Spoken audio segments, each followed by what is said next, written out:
يا صباح الهنا والسعادة والجمال وراحة البال على أجمل متابعين. عاملين ايه؟ وحشتوني جدا جدا جدا. يلا كده قبل ما نبدأ الفيديو نصلي على النبي عليه أفضل الصلاة والسلام. بصوا يا جماعة، أنا بعمل ايه؟ آخر حاجة كنت أتوقع إن أنا أعملها إن أنا أفك المروحة، والله أول مرة. وطبعا هتبقى اخر مرة. عايزة اقول لكم بعد ما خلصتها معرفتش اركبها تاني، وشريف كان شمتان فيا يقول لي انتي فاشلة، ما بتعرفيش لا تفكي مروحة ولا تركبي مروحة. المهم يا حبايب قلبي، يلا اللي ما اشتركش في القناة ينزل يشترك ويفعل علامة الكل عشان يوصل له كل جديد من عائلة ايمان. وحطوا لايك للفيديو ده، وتعالوا بقى ايه لما نعك كده في المطبخ شوية. عايزة اقول لكم اول حاجة قلت هبدأ فيها في شغل الشتاء قلت المطبخ، لان طبعا المطبخ ده عايزه اقول لكم ممل ويعني وتفاصيله كتير يا جماعه قوي. طبعا انا كنت قايله لكم من فتره كده صغيره، من يعني كام يوم، ان انا عملت السيراميك. طبعا السيراميك ده عايزه اقول لكم يعني ايه، ده يوم لوحده. بس بيني وبينكم كده يعني بحب اعمله على مرتين، يعني على يومين. هتقولي لي ايه؟ احنا كلنا بنعمله مثلا ايه على يوم واحد، لانه مش مستاهل، عارفه انه مش مستاهل. وانا بحس ان انا ايه يعني مش مستعجله، فبقسمه على مرتين. يعني النهارده مثلا عملت جزء، الجزء التاني بيبقى تاني يوم. لان طبعا يعني بزعفه وبجيب اللي فوق المطبخ الخشب، وبصوا بخليه فابريكا. فعشان اعمله بذمه قوي بعمله كده ايه يعني براحتي. اصلا أنا يعني هو في حد بيجري ورايا يا جماعه؟ الواحد يعمل كده على اقل من مهله. هنا كنت بعمل ايه، كان في طبعا ايه طبقين كده بس في الحوض. النهارده بقى عايزه اقول لكم ما عملتش اكل، يعني جبنا كشري جاهز من بره، وكنت في مشوار وجيت كده ايه يعني متاخر شويه. فرجعت طبعا اكيد مش هيبقى في وقت ان انا اعمل اكل. فروحت ايه شغلت دماغي، قلت يا بنتي يا امان النهارده كده ريحي واستعبطي فيها وما تعمليش اكل. هو انا كل يوم يا جماعه هفضل اقف في المطبخ واعمل اكل ومش عارفه ايه؟ لا ده انا بقى يعني ده خلاص، ده الواحد يعني اقول لكم ايه، ده انا زهقت من وقفتي في المطبخ والله العظيم. ده انا كل يوم يعني اقول لكم ايه، انا ناقصه انام في المطبخ. المهم ايه، قلت ابدا بريشه المروحه الاول. غسلتها اهو زي ما انتم شايفين. بصراحه المفروض كنت عملتها بحته سلكه، بس انا رجعت قلت ايه، اصل الريشه دي جديده، يعني القديمه اتكسرت، فدي جديده. قلت لو انا عملتها بالسلك هي يعني هتقشر او هتكحت، فشكلها هيبقى وحش. فكمان انا عندي السلك اللي هو الخشن، فخفت بصراحة عليها وقلت لا انا هعملها بالليفة وخلاص. بس انا بصراحة يعني لما دوست عليها نطفت. هي بصوا عايزه اقول لكم كانت وسخه وكانت زي الزفت، كانت لما تراب قد كده. بقالي اصلا فتره ما بشغلهاش وركناها، وكنت معتمده على التكييف والمراوح بتاعه السقف. فهنا بقى بصوا انا هقول لكم على حاجه، انا الحاجات دي يعني المراوح والتربو والمطبقيه والحاجات اللي هي الكبيره اللي زي دي بحب بصراحه اعملها في الحمام. حتى الرفوف بتاعه التلاجة ما بعرفش اغسلها الا في الحمام.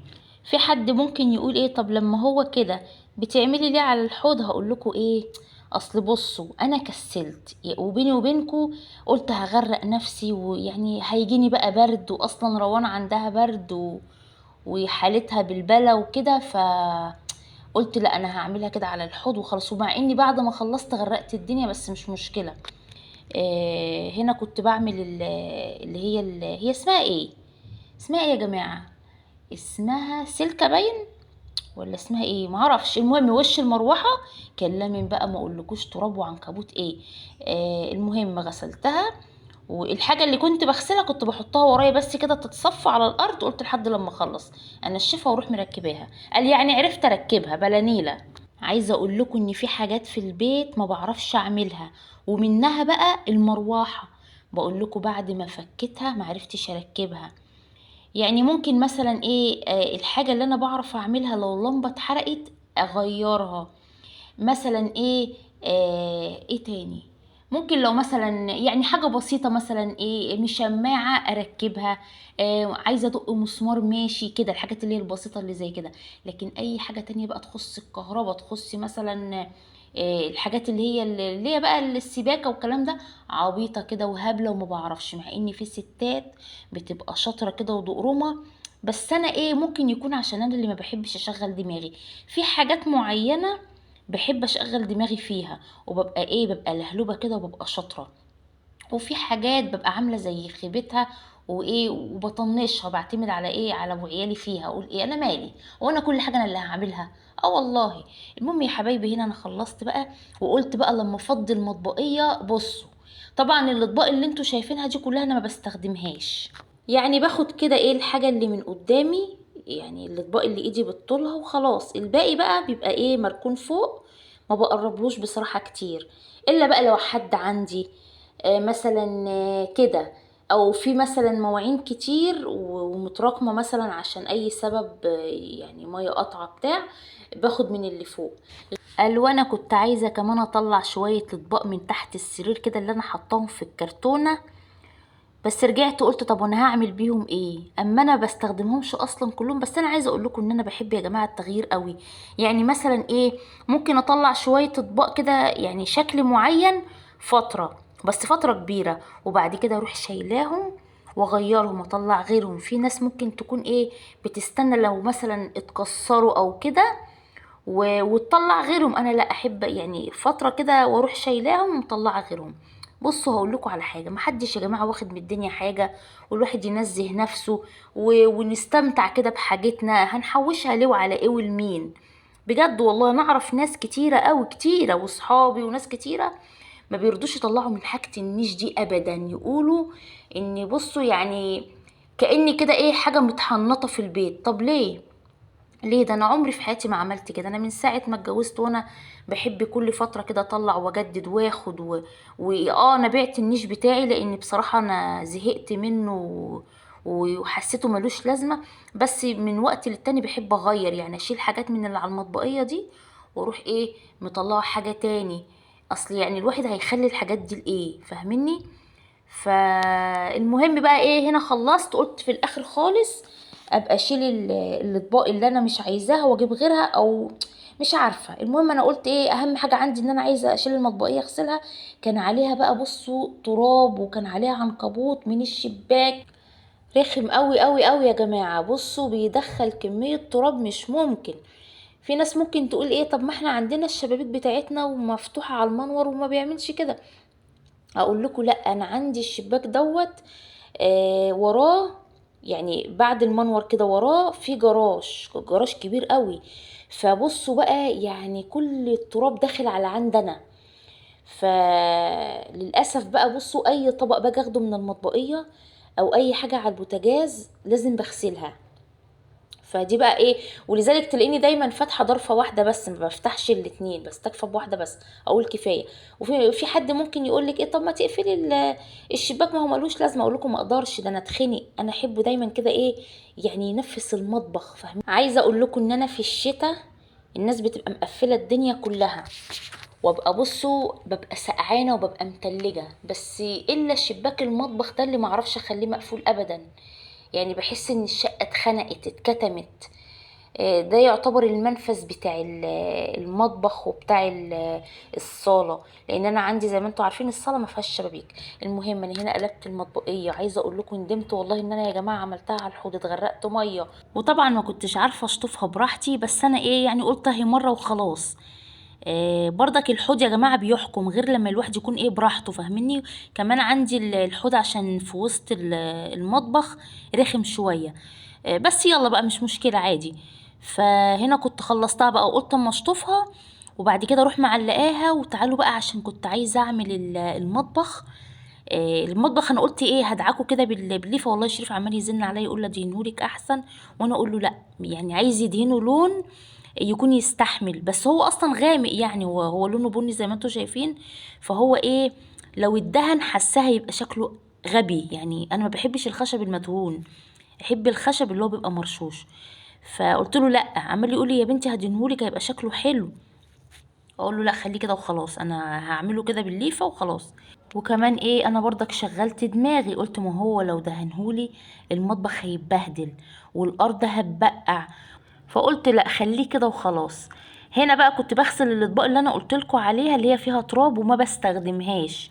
عايزه اقول لكم ان القعده اللي على البوتاجاز دي اللي هي القعده اللي انا حاطه عليها البوتاجاز عماله ايه افكر واقول ايه اغيرها، لانها بقى اتوسخت وبقت طبعا بقالها كتير يا جماعه. انا عندي واحده تانية، يعني هما اتنين ديت وواحده تانية، فانا عماله اقول ايه اصلا كده كده البوتاجاز يعني قديم وهو اصلا عايز يتولع فيه، فعشان احط له قاعده جديده، عايزه في مره ان شاء الله هوريها لكم، فخساره. فعماله اقول ايه اخليها دلوقتي، طب ما انا لو غيرته البوتاجازات بتاعت اليومين دول بيبقى ليها الرجول بتاعتها، فطبعا لو انا غيرته فمش هحتاجها، وارجع اقول ايه ارمي دي واحط الجديده ووقت ما اغيره مش مشكله، مش عارفه. بس هي لونها يعني لونها غريب، هي لونها كده ايه، ان شاء الله هحاول الفيديو اللي جاي هوريها لكم باذن الله. هنا بقى غسلت الاطباق زي ما قلت لكم، والكوبايات اللي انا ما بستخدمهاش برضك اللي هي بتبقى محطوطه في ناحيه الحيطه ديت، كان في كده كام كوبايه ما بستخدمهاش كتير، لقيت عليها كده تراب برضك رحت مديها شطفه. هنا بقى ايه طلعت دي السبرتايه اللي انا بعمل فيها القهوه، بس بعملها كل سنه مره بستخدمهاش مش عارفه ليه. هو انا ليه كل حاجه اقول ما بستخدمهاش؟ هو انا ليه ما بطلعش كل حاجه يا جماعه واستخدمها كده؟ ايه ده؟ إيه المهم ايه، شلت بقى الحاجات اللي انتوا شايفينها اللي هي بقى الشاي والسكر والبن والكلام ده، ورحت بقى مروقه الدنيا كده، وقلت اما ادعكوا بالليفه. بس على فكره عايزه اقول لكم لما عملته نضف، والله نضف وبقى حلو، يمكن هو مش ظاهر لكم قوي، بس لا عندي كمان الليفه اللي انا بدعك بيها دي اللي هي الخشنه، عامله زي اللي فيها ألمونيا، يعني ليفه اللي هي عامله فيها خيوط كده عامله زي الألمونيا، دي حلوه، انا بحسها انها عامله زي السلكه. فطبعا مش هينفع اعمله بالسلك لان ممكن يجرح، فهو اصلا مش ناقص تجريح يعني، فانا قلت الليفه هتنضفه وخلاص. المهم حطيت ميه فيها شويه صابون وشويه كلوريكس. عايزه اقول لكم يا جماعه ان الكلوريكس ده بقيت استخدمه في كذا حاجه بصراحه، يعني ريحته اولا حلوه وبينضف، بحط منه في الغسيل وبحط منه في ميه المسح ساعات، ولو هدعك حاجه زي كده يعني لو هدعك البوتاجاز او المطبخ بعمل بيه بصراحه ربنا زي الفل. هنا طبعا انا عملت الجزء اللي فوق ده لان اللي تحت انا كنت عاملاه اول امبارح فهو نضيف.